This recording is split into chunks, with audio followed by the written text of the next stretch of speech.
Lebanon पर Israel का double attack. Hezbollah के ठिकानों पर फिर बरसा बारूद।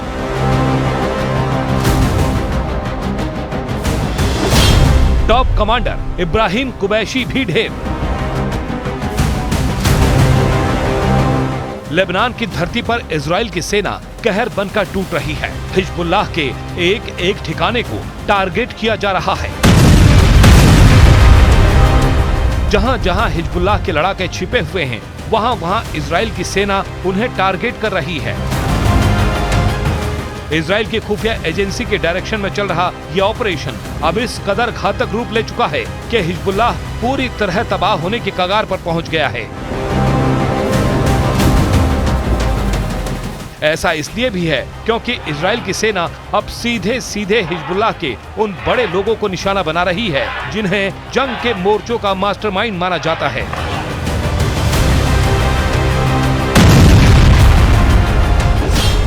अब खबर आ रही है कि इजराइल के हमलों में हिजबुल्लाह का एक और टॉप कमांडर मारा गया है। कमांडर इब्राहिम कुबैशी को दक्षिणी बेरूत में इजराइल की सेना ने मार गिराया है। बताया गया कि इब्राहिम कुबैशी इजराइल की आंखों में बीते 24 साल से चुभ रहा था। इजराइल का दावा है कि जिस इब्राहिम कुबैशी को ढेर किया गया है वो इजराइल पर कई हवाई हमलों का जिम्मेदार था। साल 2000 में इब्राहिम कुबैशी ने इजराइल के 3 सैनिकों का अपहरण करने के बाद उनकी बेरहमी से हत्या कर दी थी। जानकारी के मुताबिक इब्राहिम कुबैशी हिजबुल्लाह की मिसाइल फोर्स की अगुवाई करता था। इजराइल का यह भी कहना है कि जहां इब्राहिम कुबैशी अपने साथियों के साथ छिपा था, उसके बारे में उसकी खुफिया एजेंसी ने पुख्ता जानकारी दी थी और अब हिजबुल्लाह ने भी इब्राहिम कुबैशी की मौत की पुष्टि कर दी है।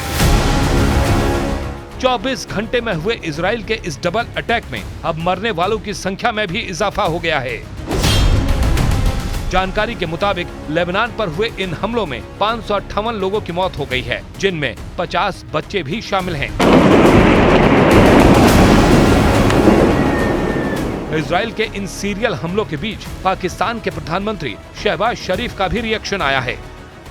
The recent attack launched in Beirut is nothing but a ploy to expand this war theater, which will be catastrophic for this peace-loving world, and I think we must all condemn this act on the part of Israelis with fullest force, because this is nothing but to expand this war beyond Middle East, which will be very, very serious for this world and have grave consequences.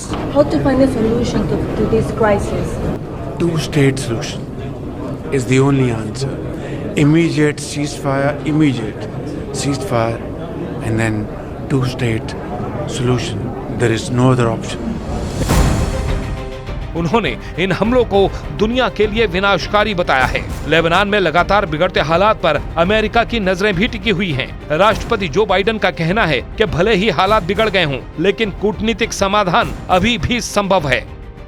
We've also been determined to prevent a wider war that engulfs the entire region.